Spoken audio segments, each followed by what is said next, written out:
Donc bienvenue dans l'interview co-founder. On est ici sur List avec Nicolas et Charles. Nicolas, tu fais quoi? Moi je fais un peu de marketing, un peu de croissance, un peu de tout en fait. Ok, et toi? Moi je fais un peu de tech, un peu de tech et un peu de tech. Pas mal. Un mec focus quoi. Voilà, exactement. Top, donc les règles du jeu c'est très simple, on va faire une interview, je vous pose la même question, vous répondez là, l'autre ne le voit pas. Et on ne triche pas, surtout toi. Okay. Surtout toi, c'est vraiment réputation Charles de gros tricheur. Et bam, et je dis vous retournez à la caméra, à vous deux, et on parle de ça quoi, ça va? Ok. Donc d'abord sur la liste, c'est quoi en mots simples, mais je veux la baseline de l'époque, au lancement. En tout cas, ils ont une info, allez, vous pouvez montrer. Ok, regardez un peu. Ah, c'est pas la même chose. Pas la même chose, qui a raison? Moi j'ai raison. Je pense aucun des deux. Non? Je pense sur quelque chose avant, mais je sais plus. Stop searching the 90s. Ah, stop searching like the 90s. Ah, c'était ça, c'était pas mal ça. C'était sur la vidéo. C'était compliqué Première à vidéo comprendre. en 2014. Ok. Pas mal. Vidéo qui a eu combien? 100 000 vues? 104 000 vues. 104 000 vues. Ouais. Enfin, donc avec des vues achetées en Inde, mais ça, voilà, on en parlera dans une autre émission quoi. On en parlera dans une autre émission. Et maintenant, mais ça, s'il y a une faute, ce sera vraiment grave, celle de maintenant bien sûr. Oui, Charles, il est pas sûr. Hein. Je vois qu'il te regarde. Il est pas triché, Charles. Il est pas sûr. Ok. C'est parti. Ouais. Amazon of the B2B, Building Great Businesses. C'est vrai que. Ouais, un point pour Nico. Building Great Business Stories. Ok. Donc c'est ça que ça fait sur List, raconte un peu ce que ça fait. Ben, nous on crée des bonnes business stories entre différents types d'entreprises. D'abord des entreprises qui cherchent à grandir, que ce soit des PME ou des grands comptes, et de l'autre côté des prestataires de services B2B qui peuvent les aider aujourd'hui dans le marketing, dans tout ce qui est web et dans tout ce qui est communication, et demain peut-être dans d'autres services B2B. Et sur List, j'ai un besoin de communication, je vais sur ton site, j'écris mon besoin et des agences répondent et disent on préfère ça, on préfère ça, on préfère ça, c'est ça? Pour de la communication, en fonction de ton budget, en fonction de tes ambitions, mais ça peut être booster tes ventes en ligne, ça peut être créer une vidéo. Ça peut être faire en sorte que Startup Vite devienne le média numéro 1 dans le monde entier. Ah, parce que je crois que les Belgique, c'est déjà numéro 1, mais dans le monde entier, c'est vrai. La date de votre première rencontre? Alors, ça devait être... Je crois que je l'ai. Hein. Tu crois que tu es là? Non. Balancez. 2013-2012, septembre-avril. Raconte, pour toi, c'est quand? Il faisait quand même un peu beau. C'est peut-être l'effet que Charles a fait sur la rencontre. Mais plus fin de l'été, 2012... C'était plus ou moins les années étudiantes. Je crois que c'est entre les deux, parce que j'ai commencé dans le Big Four le 1er septembre, donc c'est pas possible. Et j'ai quitté en juin, donc à mon avis, ça va être plutôt début printemps. Ok, et c'était comment cette rencontre? Thibaut, notre associé, notre CEO, travaillait sur un mémoire lié autour des problèmes que rencontrent les entreprises à rencontrer des prestataires dus à la digitalisation du marché. Et donc, lié à ça, il m'a contacté moi pour voir ce qu'il y a moyen de faire au niveau technique. Et Nico, qui étudie avec lui à l'université, il en parlait aussi. Et donc on est arrivé à se rencontrer comme ça. Ok. Attention, question qui fâche, qui est le plus bosseur?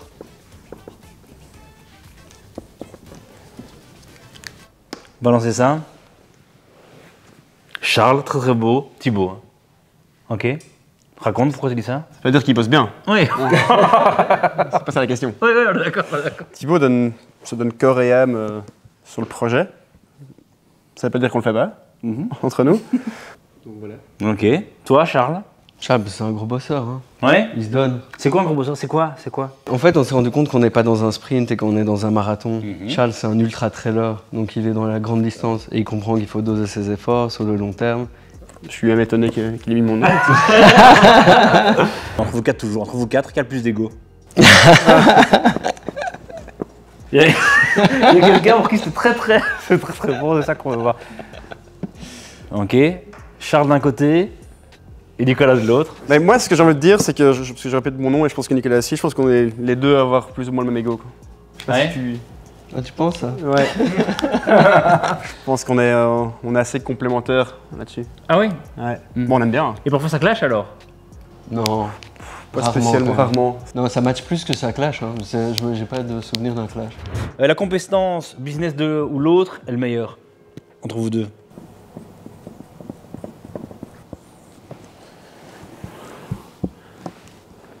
Racontez-nous. Marketing SEO. Mais écoute, Sortlist avant tout, c'est ce qui est très important pour notre business, c'est le référencement. Mhm. Et je crois qu'on ne serait pas là aujourd'hui si on n'avait pas autant de visites sur la plateforme. Et je pense que c'est beaucoup grâce à Nico qui a beaucoup travaillé dessus. Même il m'a embarqué aussi un peu dans cette frénésie SEO que moi je ne connaissais pas du tout à la base. Donc c'est assez important pour le business et c'est quelque chose dans lequel on continue beaucoup à investir. Moi, j'ai mis que la compétence business de Charles, c'est d'être productiser les idées business. Et d'arriver à se dire, en fait, c'était un peu ça au début, on savait pas trop ce qu'on faisait, il n'y avait pas de produit déjà. Et donc au début, Charles se demandait un peu ce qu'il faisait là, parce qu'on vendait des bazars et tout. Et lui, il était là prêt à coder. Et il savait pas, il codait pas en fait au début. Maintenant, Non, il arrive à... je commandais des PC. Ok. Il faisait de l'IT. Ouais. Imprimante, quelqu'un veut dire l'imprimante? Pour la souris, on prend... La compétence business ou l'autre est le plus nul. Et si vous mettez un truc comme ah, je sais pas, c'est dur comme question, je vois pas. Hein. Moi je l'ai. En fait c'est facile. Oh, putain. Oh, il te met Vas-y, une pression, arrête. il te met une pression. Arrête. Bon, je vais mettre un truc un peu random quand même. Ouais, c'est pas loin, c'est pas loin. Comptable, Ouais, admin, Non mais Nico est vraiment nul. Quoi. Pour aller chercher les factures après, c'est toujours une horreur.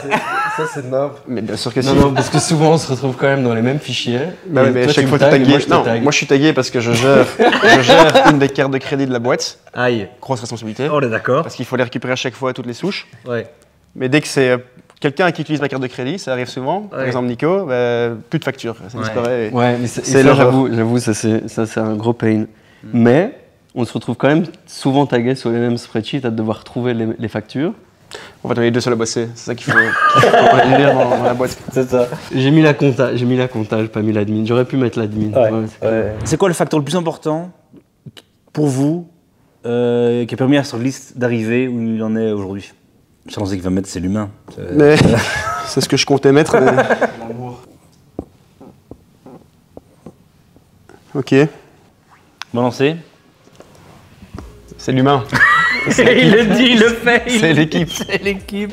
Et toi, raconte. Growth mindset. Mais ça reste, c'est lié à l'équipe aussi. Je pense que on a commencé en tant qu'étudiant, on a conscience qu'on connaissait rien et qu'on connaît toujours rien. Et on a tendance à dire qu'une difficulté c'est surmontable, qu'on peut apprendre quand on travaille. Et qu'en fait, au plus on travaille, au mieux on travaille, au plus on est ouvert au feedback, au plus on apprend de nos clients, on développe, au plus on grandit, quoi. Allez, pour des gens qui ont beaucoup d'ego, c'est assez humble comme. On n'a pas dit qu'on avait beaucoup d'ego. Si c'est pas Sortlist, vous ferez quoi? En tout cas, on voit. Ça a un métier ou une passion? On voit qui aime. Déjà, regarde pas ce qu'il a écrit. Déjà, ouais, d'accord, il a triché. J'ai triché, j'avoue, mais je n'écrirai pas la même chose qu'elle dit. Ouais. J'ai écrit un truc bien bateau parce que c'est l'humain. Allez, balancez vos réponses. Voyager. Ouais. Ok, donc on voit qu'il a déjà fait beaucoup de cash avec Sortlist. Ok, ça reste, tu voyages. Toi qui malheureusement n'a pas les capacités financières de Charles. Moi j'ai mis une autre boîte tech, je pense que la tech c'est un truc qui coule dans mes veines, j'adore ce monde-là, j'adore l'innovation, j'adore l'entrepreneuriat de manière générale. Et juste pour que vous sachiez si on doit vous interviewer une prochaine fois, la vraie réponse est hein, autre chose que Sortlist, c'est pas possible. Toi, il faut d'abord ce discours-là pendant 10 minutes Ah d'accord. avant de dire, comme toi, en 2 secondes, il avait déjà écrit un truc, tu vois. On peut la refaire? Tu sens son CV déjà envoyé ailleurs, tu vois. Odoo, il écrit Odoo si tu retournes le truc. Il avait D'où mon numéro est là. il avait écrit Odoo. La plus grosse erreur que vous avez faite avec Sortlist? Pas facile, hein. Ok, racontez. Ouais. Très marrant, très marrant, c'est pas du tout la même chose. Donc Charles dit ne pas aller plus vite à l'international et toi tu dis... On a été vite. Ouais, mais on a été vite une fois qu'on a lancé l'international, une fois qu'on a été présent en France, on a lancé l'Espagne, on a lancé l'Allemagne, on a lancé les Pays-Bas et tout ce que tu veux. Ouais. Mais on aurait pu aller un peu plus vite au début, parce qu'on se rend compte maintenant que le marché belge par rapport au marché français ou allemand est ridicule. Minus. Ridicule. Donc vous venez de lever 11, 12 11 millions, pas 12, dommage. C'est nul. C'est quoi le plus gros truc que vous allez faire avec ça? Ok. Ok. Ouais, On mais a montrez inversé, vous avez pas la bonne on a réponse. inversé. On a inversé, c'est ça qui est bien. Ok, donc toi produit, pourquoi? Investir un max dans le produit, améliorer le produit existant, améliorer la manière dont on utilise le produit pour faire de la croissance, etc. Donc toute la tech. Et Charles était sur l'expansion. On aurait pu se l'inverser. En fait. Ouais, exact. Ça a beaucoup de sens. En fait, c'est vraiment passé sur une boîte qui est vraiment l'aide par le produit et pas par les sales.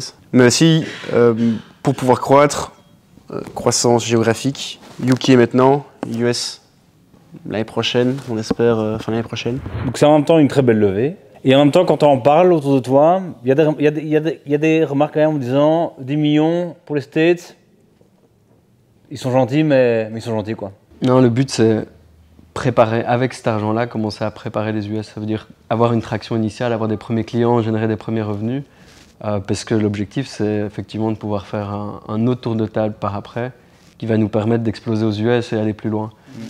Mais les US, le but c'est d'avoir une première traction et de pouvoir capitaliser dessus par après. Quoi. Ok. Ouais, et après aussi, pour ajouter à ça, jusqu'à présent, on n'a pas spécialement aussi levé beaucoup pour arriver jusqu'où on en est. Exact. Ce qui fait que, mais comme dit Nico, on va vraiment se concentrer sur d'abord UK et sur ce côté produit, d'arriver avec des métriques qui sont parfaites pour aller aux States. Et là, à ce moment-là, on ne va pas avoir trop de problèmes pour aller chercher la suite. Et je pense que tu dis c'est beaucoup, c'est pas beaucoup, il y a la dimension du montant à proprement parler. On est une boîte B2B qui fait du revenu aussi, Ouais. pas mal de revenus, et qui du coup a peut-être moins besoin de lever par rapport à d'autres boîtes B2C, tout ce qu'on voit dans la presse, etc. en termes de pure boîte B2C qui lève des millions. Tout juste. C'est quoi le plus gros défi de sur liste aujourd'hui?